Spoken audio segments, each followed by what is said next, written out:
गुरु और शिष्य का बड़ा पावन और बड़ा प्रेरक प्रसंग है, पवित्र वार्ता है कि गंगा किनारे एक संत का आश्रम था और गुरुदेव अपने कुछ शिष्यों के साथ वहां पर भगवत भजन भगवत सेवा करते थे।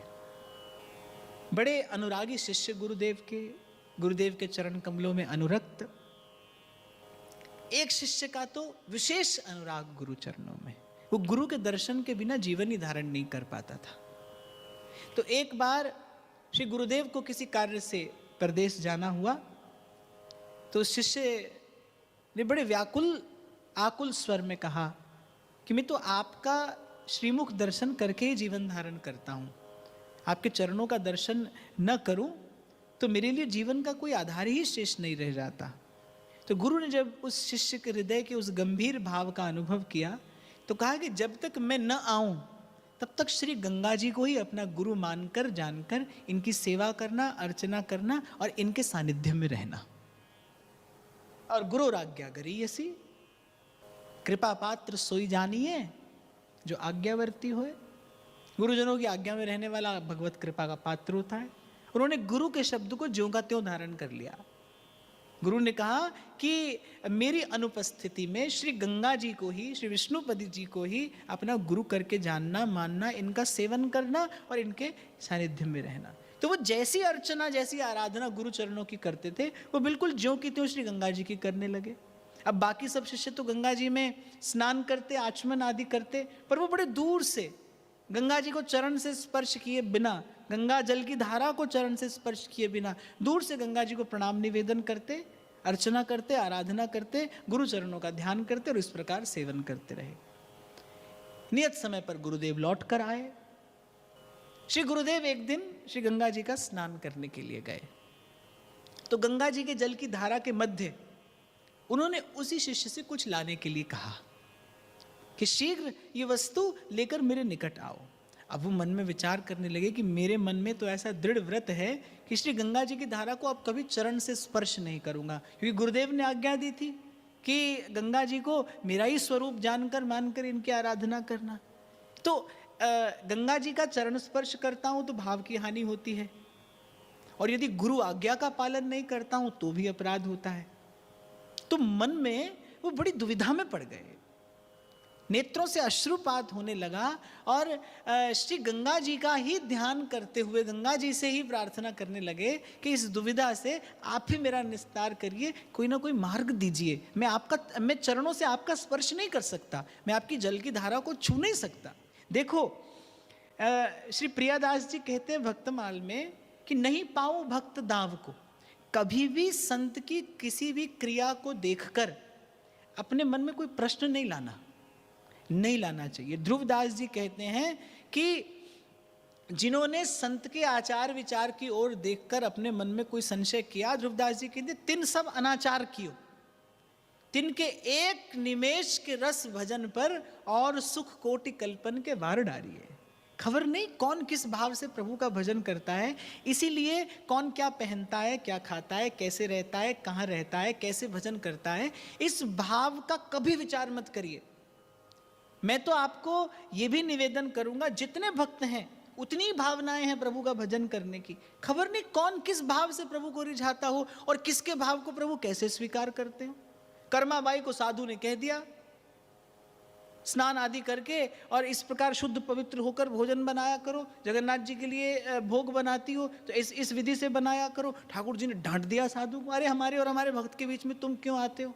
कोई नहाकर बनाता है, बिना नहाए बनाता है, अरे हम जाने हमारा भक्त जाने, आप कौन हो बीच में आने वाले? तो कभी भी भक्त के आचार विचार की ओर देखकर अपने मन में संशय न लाइए, अपराध हो जाएगा आपसे, ऐसा ना करिए। तो अब उनके हृदय का भाव है, और शिष्य अपने मन में प्रश्न लाते हैं, भाई गंगा जी का स्नान नहीं करते, दूर ही खड़े रहते हैं, कुएं के जल से स्नान करते, गंगा जी का स्नान नहीं करते, ये कैसा भक्त है, ये कैसा महात्मा है? उनके मन में अनेकों प्रश्न आते थे। जब गुरुदेव स्नान करने गए तो भी वो दूर खड़े और गुरुदेव और गंगा जी का दर्शन कर रहे हैं। गुरुदेव ने मन में विचार किया कि भाई बात क्या है। उन्होंने उन्हीं शिष्य को आज्ञा दी कि अमुक वस्तु लेकर हमारे निकट आओ। अब वो डरते डरते जैसे ही गंगा जी की धारा के निकट आए तो अंतर्यामी ने प्रेरणा की और श्री गंगा जी ने कृपा करके कमल पुष्पों के पत्र प्रकट कर दिए और उनका मार्ग बना दिया।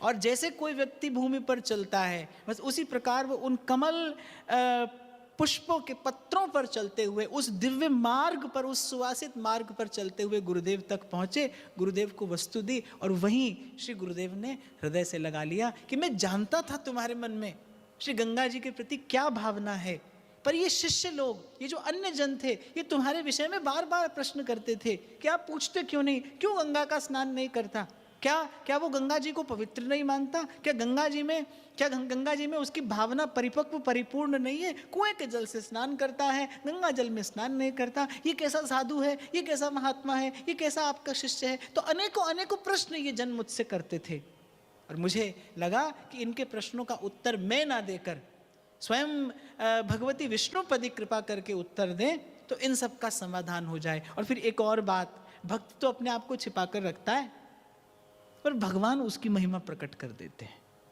प्रेमी अपने आप को छिपा कर रखता है, दुरा कर रखता है, लेकिन जो प्रेम है वो प्रेमी को प्रकट कर देता है। भक्त के यश को भगवान प्रकट करते हैं। क्यों? क्योंकि भक्त का यश सारे संसार को सुख देने वाला है। बस इस दिन से, जिस दिन से गंगा जी ने वो पद्म पत्र प्रकट किए और उन पर पांव रखकर, उन पर पग धरकर वो शिष्य अपने गुरु के निकट पहुंचे, इस दिन से उनका नाम पाद पद्म के रूप में इस संसार में प्रतिष्ठित हुआ। और इस पावन चरित्र का स्मरण श्री नाभा जी ने इसलिए किया है कि गुरु की आज्ञा को यथावत पालन करने वाला भगवत कृपा का पात्र होता है। श्री कृष्ण जिनके आश्रम में पढ़ने के लिए गए, महर्षि सांदीपनी, मुझे उस दिन महाराज श्री ने चर्चा करते हुए ये घटना सुनाई, मुझे बहुत आनंद हुआ। कहते हैं कि जो उनके गुरु थे, जो श्री कृष्ण के गुरु थे, वो त्रिकालदर्शी सिद्ध महापुरुष थे। और महर्षि सांदीपनी जब गुरुकुल में रहते थे तो उनकी प्राणपन से सेवा करते थे। गुरु की आज्ञा ही जिनका जीवन है। कहते हैं विद्या अध्ययन सबका पूरा हुआ तो गुरु ने कहा कि भाई अब सबका विद्या अध्ययन पूर्ण हुआ, अब तुम जाओ अपना अपना कार्य करो। सब चले गए, लेकिन सांदीपनी नहीं गए। सांदीपनी ने कहा कि आपने कहा है विद्या पूर्ण हो गई, अब अपने जीवन के लक्ष्य को प्राप्त करो। हे गुरुदेव, आपकी सेवा ही मेरे जीवन का लक्ष्य है, इसके अतिरिक्त मेरा और कोई लक्ष्य है ही नहीं, तो अब मैं कहाँ जाऊं और क्यों जाऊं। कई विद्यार्थियों के समूह आते रहे और जाते रहे, वो अपने गुरु की सेवा में रहे। उन्होंने कहा आपके अतिरिक्त हमें कुछ और नहीं चाहिए, आपके अतिरिक्त हमें कोई और नहीं चाहिए, आपकी सेवा ही हमारा लक्ष्य है, उद्देश्य है, तो हमें कहीं नहीं जाना। अनेक विद्यार्थियों के समूह आए, गुरुदेव से पढ़कर चले गए, लेकिन सांदीपनी कहीं नहीं गए। गुरुदेव त्रिकालदर्शी थे। उन्होंने एक दिन संध्या का समय था और सांदीपनी से कहा कि देखो, हमारे शरीर का प्रारब्ध कुछ ऐसा है कि अब एक समय आएगा जब हम मानसिक रूप से विक्षिप्त हो जाएंगे, तो तुम अब अपना मार्ग निर्धारित कर लो और यहाँ से चले जाओ। सांदीपनी कहने लगे कि मैंने तो मनसा वाचा कर्मणा आपके चरणों में अपने आप को समर्पित किया है, आपके अतिरिक्त हमारी कोई गति नहीं है। अब तो जीवन जो है वो आपका ही है, आप ही के लिए है, आपसे ही है। आपका दर्शन, आपकी आज्ञा ही हमारा जीवन है। हम आपके अतिरिक्त कुछ और जानते ही नहीं, कुछ और प्राप्त करना ही नहीं चाहते। और समय आया, गुरुदेव त्रिकालदर्शी थे, कोई शरीर का उनका प्रारब्ध होगा जो उस रोग के रूप में सन्मुख आया और वो मानसिक रूप से बड़े भयंकर रूप से विक्षिप्त हो गए। सब चले गए, अरे गुरुजी पगला गए और अब इनसे क्या सीखने को मिलेगा। सब चले गए, लेकिन सांदीपनी नहीं गए। अब भाई, समय तो जाने के लिए ही आता है। उनका भी वो जो प्रारब्ध था वो आया और चला गया। जब चला गया और गुरुदेव ने देखा कि केवल सांदीपनी है आश्रम में और कोई भी नहीं, कहा कि बाकी सब जन कहाँ गए, क्योंकि उन्हें तो विस्मृति हो गई थी। बाकी सब जन कहाँ गए? तो सांदीपनी ने कहा कि प्रभु, ऐसी ऐसी परिस्थिति उत्पन्न हुई थी तो सब अपने अपने कार्य में लग गए, मैं आपके यहाँ पर आपकी कृपा से आपकी सेवा में हूँ। कहते हैं गुरु इतने प्रसन्न हुए कि गुरु ने सहसा मुख से कहा कि तुमने हमारी ऐसी सेवा की है सिद्ध महापुरुष तो थे ही, त्रिकालदर्शी थे। तुमने हमारी ऐसी सेवा की है, तुम हमारे ऐसे शिष्य हुए हो, जाओ हम तुम्हें आशीर्वाद देते हैं, स्वयं भगवान तुम्हारे शिष्य होंगे। और प्रभु कहाँ से चल के सांदीपनी के आश्रम में विद्या ग्रहण करने के लिए गए? क्या है? केवल गुरु की आज्ञा पालन करते हैं। वो कहते हैं आपकी आज्ञा के अतिरिक्त हम ना कुछ जानते हैं ना हम जानना चाहते हैं। आप देखिए ये कैसा समर्पण है कि विद्या अध्ययन पूर्ण हो गया, गुरु कहता है कि जाओ भाई अब अपना कार्य कर लो, और संदीपनी कहते हैं आपकी आज्ञा पालन ही हमारा कार्य है, आपकी सेवा ही तो हमारा एकमात्र पुरुषार्थ है, आपके अतिरिक्त हम कुछ नहीं जानते। जीवन दिया। प्रत्युत्तर में गुरु क्या देते हैं?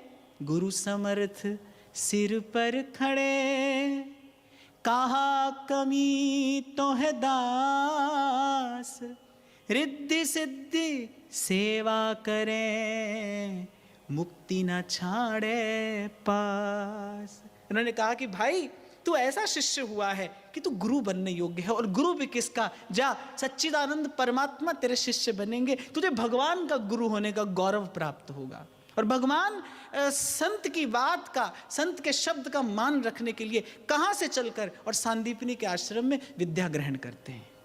तीनों लोगों के धनी और गुरु आगे अधीन। संत कहते हैं रामकृष्ण ते को बड़ा, तिन्हीं ने गुरु कीन, तीन लोक के हैं धनी पर गुरु आगे अधीन। जब कोई नहीं आता मेरे श्याम आते